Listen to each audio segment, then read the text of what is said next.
भगवान की बड़ी कृपा, हनुमान जी के चरणों का आशीर्वाद। आज कंपाला की धरती बड़ी प्रसन्नचित होगी, जहां पर भगवान सोमनाथ विराजमान हैं, जहां भगवान गणेश विराजमान हैं। जिस हॉल की इस प्रांगण में कथा हो रही, स्वामी नारायण भगवान के इस पावन प्रांगण में कथा हो रही। और अद्भुत बात है, दादा सोमनाथ को विराजमान हुए भारत से हजारों किलोमीटर की दूरी पर 100 साल पूरे हो गए। आज शताब्दी वर्ष महोत्सव है, यूं कहें गोल्डन ईयर ऑफ युगांडा। सनातन के लिए यह स्वर्णिम वर्ष है। मेरे पागलों, 100 साल बेमिसाल सनातन के साथ। और अभूतपूर्व हमको तो आके अभी पता लगा कि 100 साल युगांडा में सोमनाथ दादा को सनातन धर्म के लिए 100 साल युगांडा में हुए।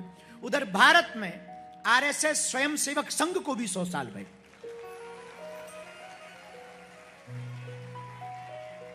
कितना अद्भुत संयोग है। उधर भारत में स्वयं सेवक संघ ने गांव गांव गली गली में हिंदुओं को बचाया है और सनातन को जगाया है। सेवा के प्रभाव से पूरे विश्व को आकर्षित किया। और इधर युगांडा में सनातनी हिंदुओं ने 100 साल पहले अपनी परंपरा को बचाए रखने के लिए सोमनाथ दादा को विराजमान कराया। और आज हजारों किलोमीटर दूर भारत से दूर हैं, पर यहां आने के बाद ऐसा नहीं लगता कि हम भारत में नहीं हैं। युगांडा का एक अपना भारत है। वो मस्तक पर तिलक, वो चेहरे पर मुस्कुराहट, वो हिंदुत्व के प्रति जागृति, वो सनातन के प्रति प्रेम, वो उमड़ता भाव, वो संतों के प्रति श्रद्धा, वो दादा सोमनाथ का सावन का पूजन, वो गणेश मंदिर के जगह जगह गणेश भगवान विराजमान, वो युगांडा कंपाला की गली गली में छोटे छोटे मंदिर और घर घर में मंदिर, दिल दिल में मंदिर। ये बता रहे हैं भले ही हम भारत से दूर हैं, पर भारत के सबसे ज्यादा नजदीक हैं। और अद्भुत बात यह है कि हम जब सुबह भारतीय दूतावास में गए और वहां के उच्चायुक्त श्री रावत जी परिवार सहित आज आए हैं, एक्सीलेंसी साहब आप भी विराजमान हुए उपस्थित। तो सुबह आपने एक बहुत बड़ी बात बोली। बहुत बात तो नहीं हमारी हो पाई, व्यस्तता थी, पर एक बहुत बड़ी बात बोली। उन्होंने बैठ करके कहा कि महाराज जी, युगांडा आकर हम भारतीय हैं और हम भारत में भी बहुत रहे, बहुत देशों में रहे, पर युगांडा आकर हमको भी जिन सनातनीय संस्कृति के बारे में पता नहीं था, वो युगांडा में आके पता लगा। ये बात सुनकर हमारा तो जी भर गया। हमें तो लगा अब युगांडा पर बहुत कुछ लुटा देना चाहिए। आशीर्वाद तो दे ही दें, मन करता है, जी करता है यहीं बस जाएं। लेकिन मजबूरी है, सीटी मत बचाए पगला ठटरी के बरे नक्कटा। यहां कोई नाच थोड़ी रहा है, मूसर चंदा सीटी बजा रहा, सीताराम बोल पागलों जैसा। साधु जी अब सीटी बजाई ना तो अगली बार स्टेज पे खड़ा करके तुझे सीटी बजवाऊंगा। बुरा मत मानना, आई एम नॉट सॉरी। तो बहुत प्रसन्नता हुई, जी कर रहा है युगांडा बस जाएं। बड़ा प्यारा है, अद्भुत है। हमको लगता नहीं, हम बहुत देश गए। अभी पिछले दिनों न्यूजीलैंड भी गए, वहां के प्रधानमंत्री जी ने बहुत अच्छा कार्यक्रम करवाया।